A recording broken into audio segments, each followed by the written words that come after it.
ইসরায়েলকে লক্ষ্য করে ইরান আবার ক্ষেপণাস্ত্র নিক্ষেপ করেছে বলে জানিয়েছে দেশটির সামরিক বাহিনী। এর পরিপ্রেক্ষিতে তেল আবিব শহরে বেজে ওঠে সতর্কমূলক সাইরেন। ইসরায়েল জুড়ে বাসিন্দাদের সুরক্ষিত স্থানে যেতে বলা হয়েছে। ইসরায়েলের উত্তরাঞ্চলের উপকূলীয় হাইফা শহরে ইরান থেকে নিক্ষেপ করা ক্ষেপণাস্ত্র আঘাত হেনেছে। ইসরায়েলি চ্যানেল 13-এর বরাতে এ খবর দিয়েছে আল জাজিরা। প্রতিবেদনটিতে বলা হয়, ইরানি হামলার জেরে পুরো ইসরায়েলে সাইরেন বেজে উঠেছে। জেরুজালেম ও হাইফা শহরের আকাশেও ক্ষেপণাস্ত্র দেখা গেছে।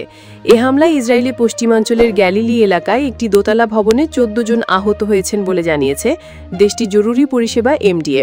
তাদের মধ্যে একজনের অবস্থা গুরুতর। ইসরায়েলের হামলার জবাবে গত শুক্রবার রাতে ইরান পাল্টা হামলা চালায়। আজ দ্বিতীয় দিনের মধ্যে ইসরায়েলে হামলা চালাচ্ছে তেহরান। শনিবার দিবাগত রাত আনুমানিক 2টার দিকে পুনরায় ইসরায়েলে হামলা চালায় ইরান।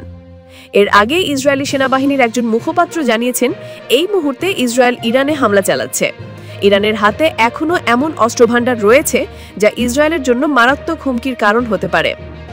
বিবিসির এক প্রতিবেদনে বলা হয়, শনিবার রাতে ইরানে হামলা অব্যাহত রাখে ইসরায়েল। এই হামলায় ইরানের উত্তর পশ্চিমাঞ্চলের পূর্ব আজারবাইজান প্রদেশে 31 জন নিহত হয়েছেন। তাদের মধ্যে 30 জনই সামরিক সদস্য, বাকি একজন ইরানের রেড ক্রেসেন্টের সদস্য। প্রাদেশিক গভর্নর বাহরাম সারমাস্ত শনিবার এই তথ্য জানান। তিনি বলেন, ইসরায়েলি হামলায় প্রদেশটিতে আহত হয়েছেন আরও 55 জন।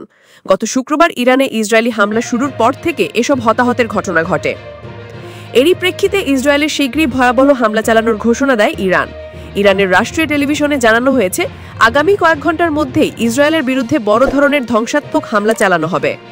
ইসরায়েলের সাম্প্রতিক হামলার জবাবে ইরান ব্যাপক পরিসরে প্রতিশোধমূলক হামলার প্রস্তুতি সম্পন্ন করেছে এবং তা যে কোনো মুহূর্তে শুরু হতে পারে। এই ঘোষণার 1 ঘন্টার মধ্যেই ইসরায়েলে আবারও হামলা চালায় ইরান। ইসরায়েলের আকাশ প্রতিরক্ষা ব্যবস্থা আয়ন ড্রোম এসব হামলা প্রতিহত করতে ব্যর্থ হচ্ছে। এদিকে ইরান ইসরায়েল যুদ্ধ থামাতে যুক্তরাষ্ট্রের প্রেসিডেন্ট ডোনাল্ড ট্রাম্প ও রাশিয়ার প্রেসিডেন্ট ভ্লাদিমির পুতিনের মধ্যে ফোনালাপ হয়েছে। তাহলে কি গাজার ভাগ্য বরণ করে নিতে হচ্ছে ইসরায়েলিদের? কমেন্টে জানাবেন আপনার মতামত। ভিডিওটি লাইক, কমেন্ট ও শেয়ার করুন। আন্তর্জাতিক রাজনীতির আপডেট খবর পেতে আমাদের চ্যানেলটিকে সাবস্ক্রাইব করে পাশে থাকা বেল আইকনটিতে ক্লিক করুন।